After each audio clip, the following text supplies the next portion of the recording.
हम देखते हैं कि टोराक ने जेनोवर्स के सारे बींग को खत्म कर दिया होता है और वो वहां से चला जाता है।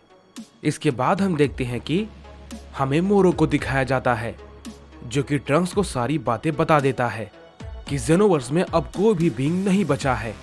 ट्रंक्स को उसकी बातों पे यकीन नहीं होता, लेकिन तभी उससे लियो कहता है, ट्रंक्स, हो सकता है इसकी बात सच हो, लेकिन फिर भी मैं एक बार इस बारे में पता कर लेता हूँ। इस पे ट्रंक्स कहता है, रुक जाओ लियो, मैं भी तुम्हारे साथ चलूंगा, मुझे ये सब कुछ अपनी आंखों से देखना है। इस पे मोरो कहता है, हाँ क्यों नहीं, बेशक तुम जा सकते हो, लेकिन मेरी बात याद रखना, तुम्हें वहां कोई भी नहीं मिलेगा, टोराक ने सबको मार दिया है। इस पे ट्रंक्स कहता है, अब तो ये वहां जाने के बाद ही पता चल पाएगा कि तुम्हारी बातों में कितनी सच्चाई है। इस पे मोरो कहता है, जाओ जाकर देख लो, लेकिन वहां कुछ भी नहीं है और उन सब के जिम्मेदार तुम लोग खुद हो। ये कहने के बाद मोरो वहां से चला जाता है, लेकिन तभी ट्रंक्स कहता है, लियो जल्दी चलो, मुझे ये सब कुछ जल्द से जल्द देखना है।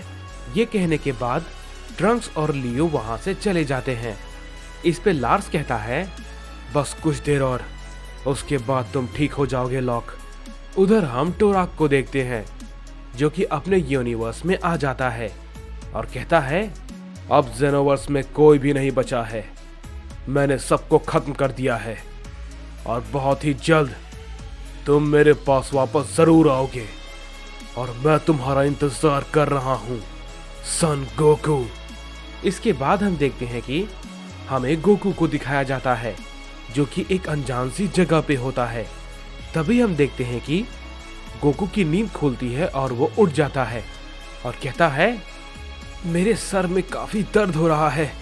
लेकिन गोकू जब अपने आसपास देखता है तो वो काफी चौंक जाता है क्योंकि उसके सामने सभी लोग थे और वो अपने प्लेनेट पे था। गोकू ये देख के काफी हैरान होता है और कहता है, क्या ये भला क्या है, मैं यहाँ पर और ये सब कुछ पहले की तरह ठीक है, लेकिन कैसे। तभी हम देखते हैं कि गोकू के सामने बारडॉक आता है और कहता है, क्या तुम भला कौन हो और यहाँ पर तुम क्या कर रहे हो। गोकू अपने सामने बारडॉक को देखकर काफी खुश हो जाता है और थोड़ा इमोशनल भी हो जाता है और कहता है, डैड आप यहाँ पर, मैंने कभी नहीं सोचा था कि मैं आपको दोबारा कभी भी देख पाऊंगा।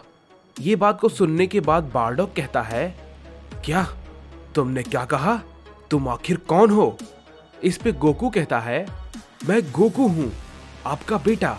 इस पे बारडॉक कहता है, गोकू मेरा बेटा, गोकू नाम का मेरा कोई भी बेटा नहीं है और अभी तक मेरा बेटा हुआ नहीं है। इस पे गोकू कहता है, मुझे माफ कीजिए, मैं भूल गया था, मेरा ये नाम तो ग्रैंडपा गोहान ने रखा था, मैं कैकरॉट हूँ डैड। ये सुनने के बाद बारडॉक काफी चौंक जाता है और कहता है, क्या ये भला कैसे हो सकता है, तुम्हें इस नाम के बारे में कैसे पता, क्योंकि मैंने तो ये नाम अभी अभी अपने बेटे के बारे में सोचा है, मुझे सच सच बताओ तुम आखिर हो कौन। इस पे गोकू कहता है, डैड मेरी बात का यकीन करिए, मैं कैकरॉट हूँ।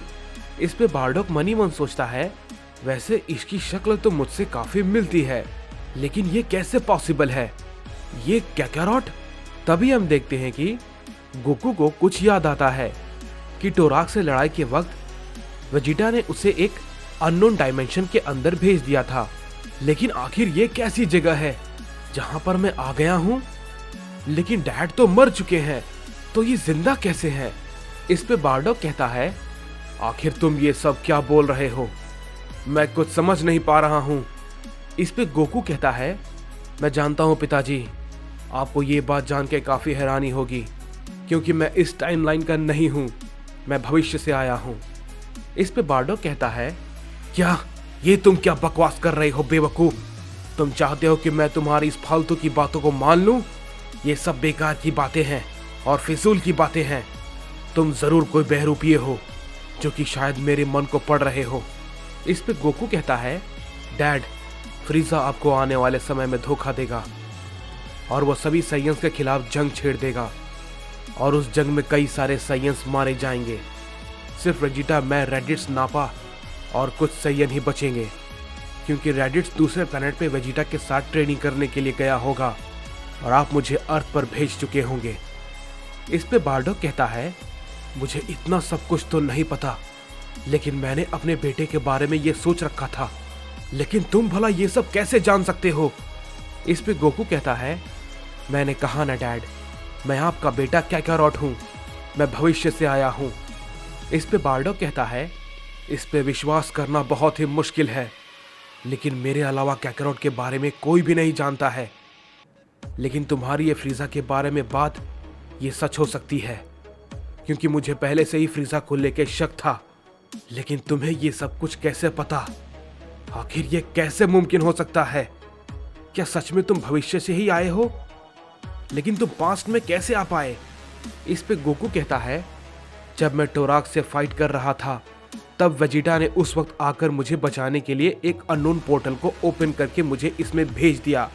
मैं तो बच गया, लेकिन वो मारा गया और मुझे बचाते हुए ब्रोली और वेजिटा दोनों ही मारे गए। ये सुनने के बाद बार्डोक कहता है, क्या तुम भला ये क्या कह रहे हो? प्रिंस ऑफ साइयन ने तुम्हारी जान बचाई अपनी जान देकर? और ब्रोली भी वहां पे था? लेकिन ये ब्रोली है कौन? इस पे गोकू कहता है, मैं जानता हूं आपको ये बात जान के काफी अजीब लगेगा, लेकिन मैं ये सच कह रहा हूं। ब्रोली पैरागस का बेटा है और वो एक लेजेंडरी साइयन है। इस पे बार्डोक कहता है, क्या लेजेंडरी साइयन? यानी कि मैं सही सोच रहा था। फ्रीजा को इसी बात का डर है, इसीलिए वो सभी को मारना चाहता है। इस पे गोकू कहता है, नहीं डैड, फ्रीजा को सुपर साइयन का डर है, इसीलिए वो सभी साइयंस को मारना चाहता है। लेकिन आपको यह बात जानकर हैरानी होगी कि ब्रोली सुपर साइयन के मुकाबले कई गुना ज्यादा ताकतवर है। वो एक लेजेंडरी साइयन होगा। इस पे बार्डोक कहता है, तुम्हारी बातें बहुत ही ज्यादा हैरान कर देने वाली है, लेकिन काफी समय बीत चुका है। लेकिन ये काफी रहस्यमयी है, क्योंकि तुमने कई बातें बिल्कुल सही कही है। इस पे गोकू कहता है, लेकिन डैड, मुझे टोराक को किसी भी कीमत पे हराना होगा। मुझे बचाने के लिए उन दोनों ने अपनी जान दे दी है। मैं उन दोनों के बलिदान को बेकार नहीं होने दूंगा। इस पे बार्डोक कहता है, ये टोराक आखिर है कौन? इस पे गोकू कहता है, आप इस बात को समझ नहीं पाएंगे, लेकिन बस इतना जान लीजिए कि टोराक का मुकाबला इस पूरे मल्टीवर्स में कोई नहीं कर सकता। वो सभी मल्टीवर्स पे रूल करता है।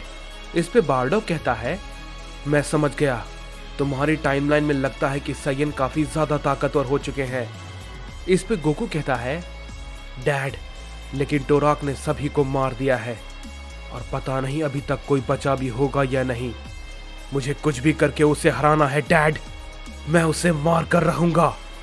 इस पे बार्डोक कहता है, लेकिन कैकारॉट, तुम आखिर वापस कैसे जाओगे? क्या तुमने इस बारे में कुछ सोचा है?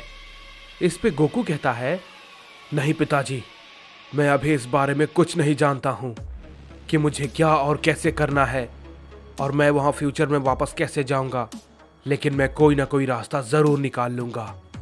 इसके बाद हम देखते हैं कि हमें ट्रंक्स को दिखाया जाता है, जो कि लियो के साथ जेनोवर्स में पहुंच जाता है। और जैसे ही वो वहां पर पहुंचता है, ट्रंक्स देखता है कि उसे कुछ भी महसूस नहीं होता और वो कहता है, क्या ये भला क्या है? यहां पर तो वाकई में कोई भी नहीं बचा है। इस पे लियो कहता है, रुक जाओ ट्रंक्स, मैं अभी देख लेता हूं। ये कहने के बाद हम देखते हैं कि लियो कुछ सर्च करना शुरू कर देता है, लेकिन काफी कोशिश करने के बाद भी हम देखते हैं कि लियो को कोई भी एनर्जी महसूस नहीं होती है। इस पे लियो कहता है, ट्रंक्स, बहुत ही बुरी खबर है, उसने सब कुछ खत्म कर दिया है। अब जेनोवर्स में कोई भी जिंदा नहीं है। इस पे ट्रंक्स कहता है, हमें काफी देर हो गई, क्या हमारे पास कोई भी उम्मीद नहीं बची है? सब कुछ खत्म हो गया है। इसके बाद उधर हम जालमा को देखते हैं, जो कि अपनी पैलेस पे होता है, लेकिन तभी हम देखते हैं कि उसे अचानक से कुछ महसूस होता है और वो कहता है, तुम यहाँ पर क्या कर रहे हो? हम देखते हैं कि जालिमा के सामने कोई होता है और वो और कोई नहीं बल्कि टोराक होता है और वो कहता है, मुझे पता था कि तुम मुझे यहीं पर मिलोगे। इस पे जालिमा कहता है, आखिर तुम यहाँ पर क्यों आए हो?